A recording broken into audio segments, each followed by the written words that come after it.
Hello, my friends. Welcome back. I hope you are having a peaceful day. Today I want to tell you a very special story. It is a story about a warrior. But this warrior was different. He won great battles.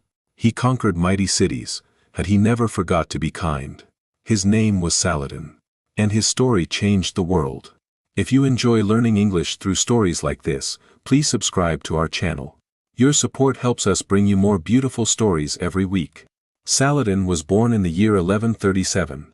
He was born in a city called Tikrit. Tikrit is in the land we now call Iraq.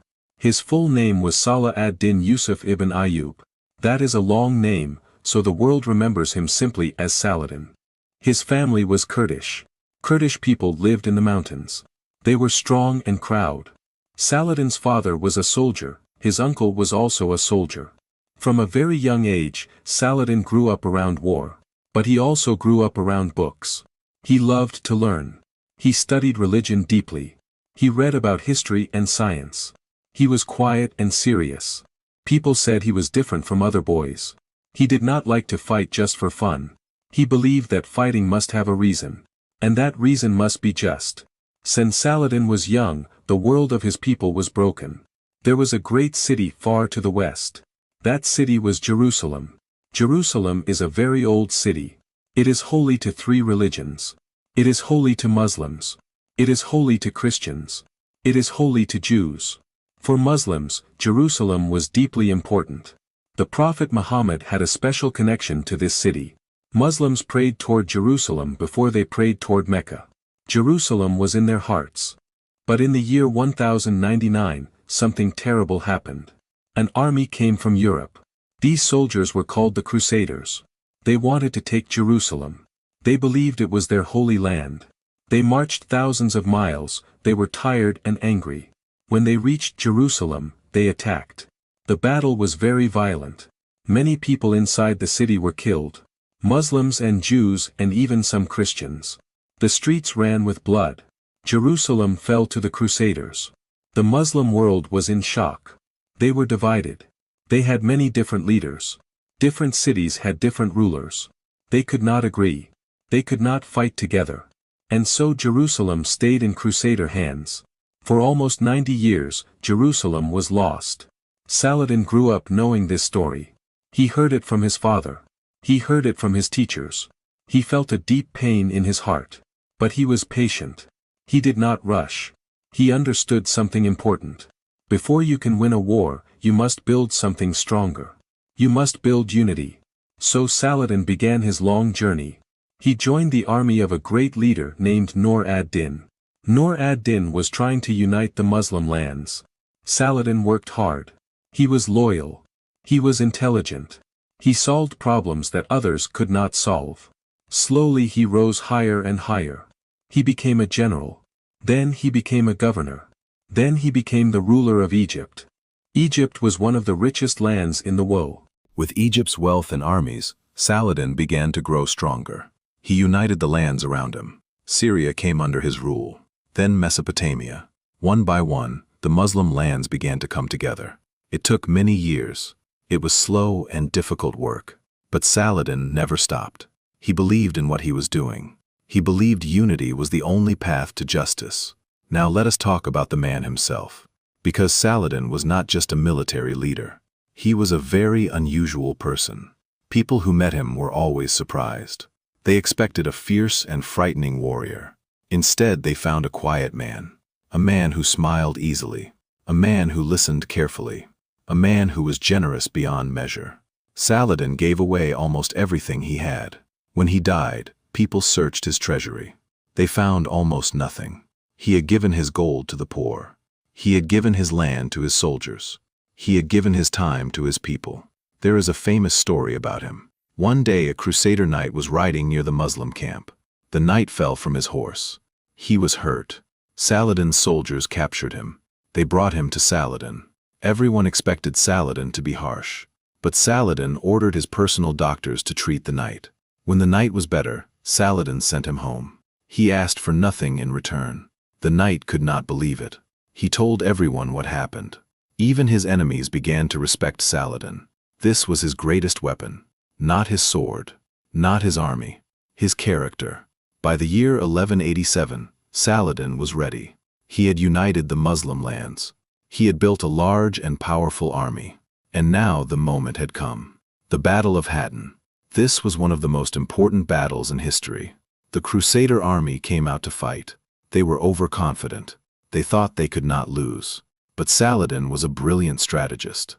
He chose the battlefield carefully. He cut off the Crusaders' water supply. In the hot desert sun, the Crusaders grew thirsty and weak. They were surrounded. The battle was short. The Crusader army collapsed. Their king was captured. Their power was broken. The road to Jerusalem was open. Saladin marched toward Jerusalem. The city knew what was coming. The people inside were afraid. They remembered what happened in 1099. They remembered the violence.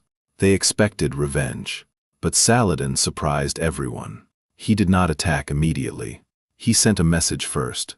He offered terms of peace.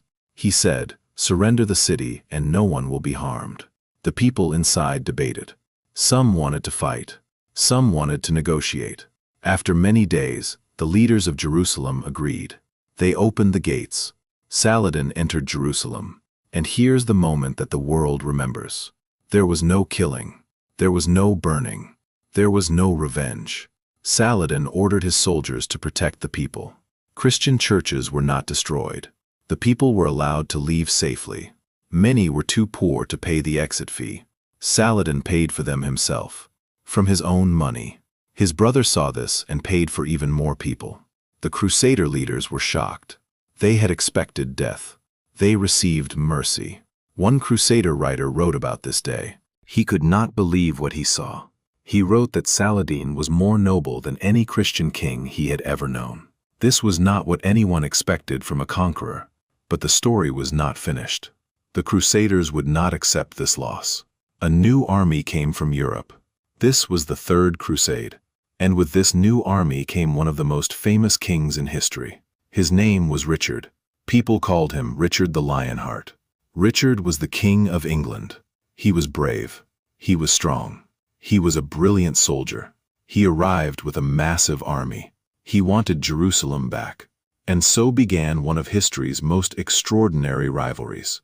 Two great men, two great armies, two different worlds.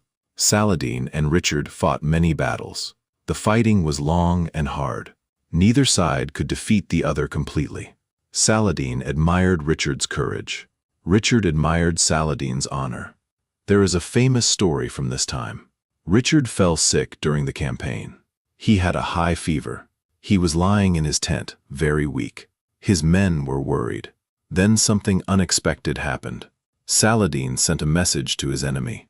He sent fresh fruit and ice from the mountains. He sent it to cool Richard's fever. He sent a healer to help the enemy king. Richard was deeply moved. Two men at war. And yet one sent medicine to the other. This is the kind of leader Saladin was. The war finally ended with a treaty. It was called the Treaty of Ramla. It was signed in the year 1192.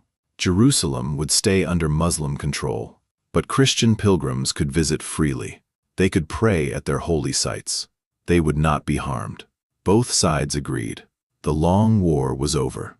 Richard returned to Europe. He never came back to the Holy Land. Saladin remained.